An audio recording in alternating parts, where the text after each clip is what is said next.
This is an exercise that I'd like you guys to try, which will give you instant feedback to if your grip is affecting your ability to score and your ability to release the bat and your ability to have access to the entire field. Now, what I want you to do is set up in the crease, on the popping crease, with both of your toes pointing straight down the wicket. Okay, take your normal grip. You're going to turn your left shoulder or your front shoulder if you're a left-handed batsman, and somebody's going to lob balls to you at about this height underarm. And all we're going to do is we're going to take a full swing through and back, and we're going to hit balls, and we're going to try and check and see what is happening with the ball and what our swing looks like. So what should be happening when we do this drill? We should be hitting from top to bottom, down through the ball, but we should be making pure, clean contact with the ball, and we should be hitting the ball sort of a meter or lower on the net if we're really swinging the bat effectively and if our grip is actually allowing us to release the bat.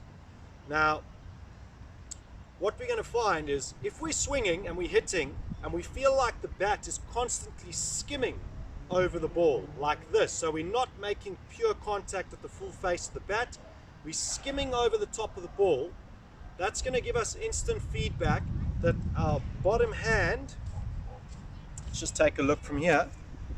If your bottom hand is sitting more between, the V is going more between the splice and the inside edge of the bat, means that your bottom hand is too far under the bat, and it's going to restrict your ability to present the full face of the bat through the ball.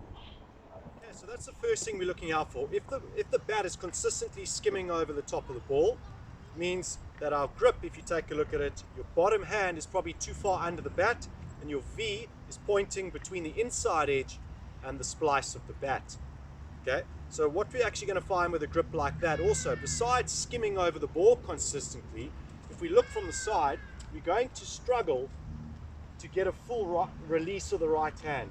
So it's probably going to be a shorter stroke skimming over the ball versus what we want to see is we want to see a full extension on contact with our right arm fully extended in front of us, hitting with a full face of the bat clean through the ball.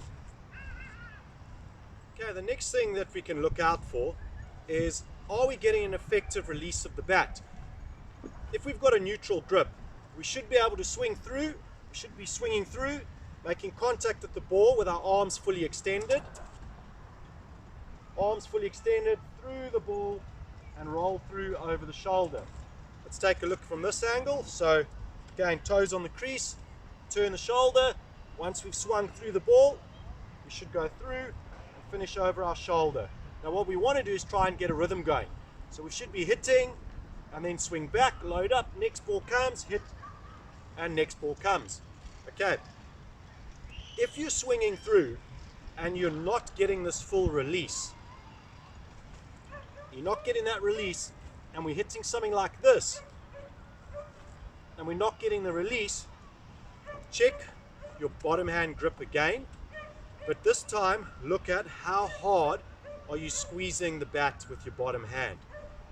If you're going to grip the bat really deep in your bottom hand like this, you're not going to get an effective release, and you're going to hit, and we're going to kind of get a stroke like this where we're hitting through. You might hit the ball nicely and find the middle of the bat, but we're not going to get an effective release of the bat, and this grip is going to restrict your scoring ability. Something else to look out for, which will give you instant feedback, if your bottom hand grip is, that we've just discussed, if your bottom hand grip's too tight, you're going to get something called what I call a chicken wing with your left elbow. So instead of, if we look from this side, see our arms are fully extended, and once you've rolled through, you've come through clean and you're over your shoulder, you're going to get this sort of an effect.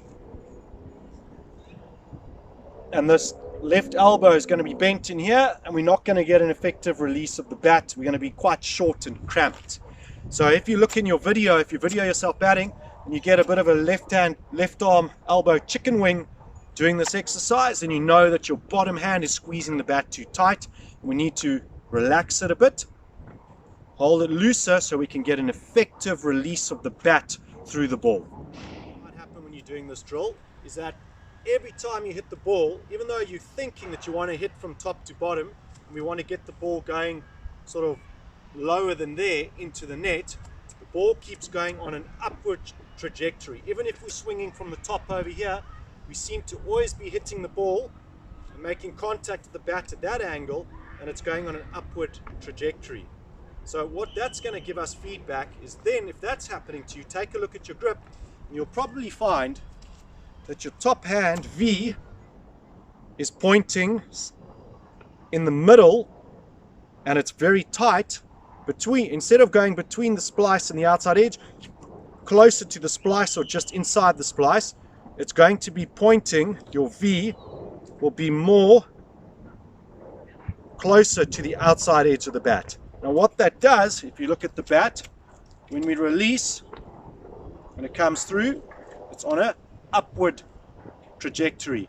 So again, if we want to fix that, just try and move your top hand a little bit more neutral, a little bit closer to the splice of the bat. And again, if you look at that, if you swing with one hand, it'll allow you to square up. Get there, and the blade is open. Okay, so those are three things that you can look out for where you're going to get feedback from the way that you hit the ball. That should give you instant feedback. If you look at your grip, you'll probably find that you'll be one of those three things. So how do we fix it? Well, the closer we can get to having a neutral grip, the more access we're going to have to the field.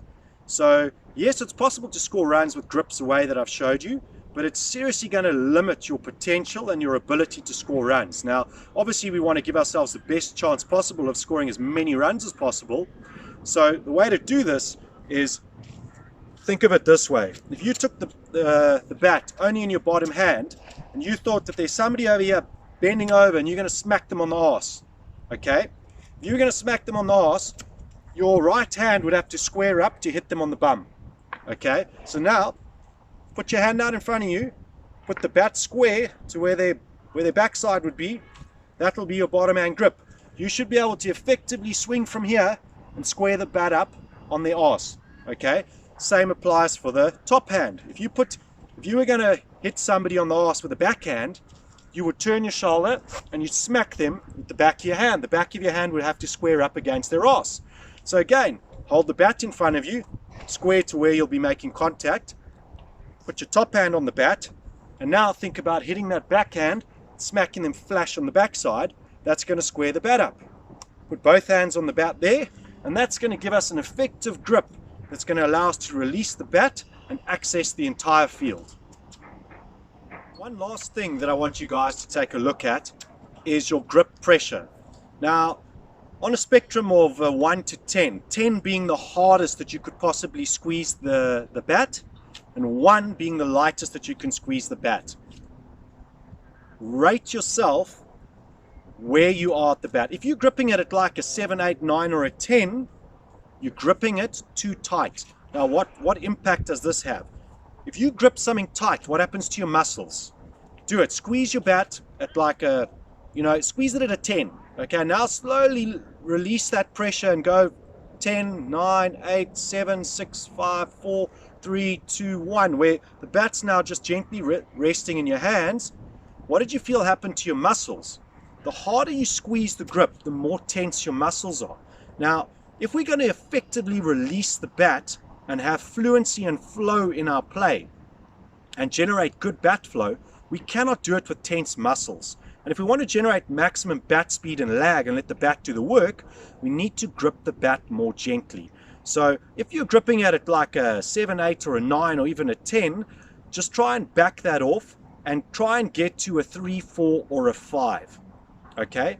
Then do this exercise and see what happens and see what it feels like when the bat starts to release, and you should feel a lot more fluency and more ability to relax and extend your arms through contact and to actually allow to generate some lag where we're leading with the butt of the bat at the ball, and the last thing that comes through, the bat whips through, we make contact and we go all the way through and we get a nice fluent flow through the ball. All right. We've covered quite a bit in this video. Now, just bear in mind that the grip and how we grip the bat and the way that it affects our access to the field is just one aspect of phase 4, which is setting up to score. The other things that we look at are how to generate bat flow, your stance, the way that you set up at the crease, and the mindset that you're setting up with at the crease. And this is all forms part of our entire process, which is a 9-phase process, which transforms batsmen from being inconsistent performers to consistent run machines. I'm going to do a quick recap for you guys now. And the first thing that we want to do is, remember, we want to try and move our grip, if you can, to being slightly more neutral. Now, what do I mean by more neutral? I mean, we want our V's to be pointing between the splice and halfway towards the outside edge of the bat. If we can get our grip there, it's going to be far easier to square the bat up at impact, and it's going to be far easier for you guys to manipulate the ball and to have access to the full field. In addition to having access to the full field, it's also going to allow us to effectively release the bat and square it up and release the bat through the ball.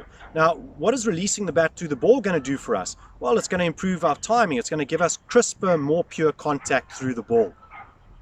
And remember, the second thing that we want to look at is our grip pressure.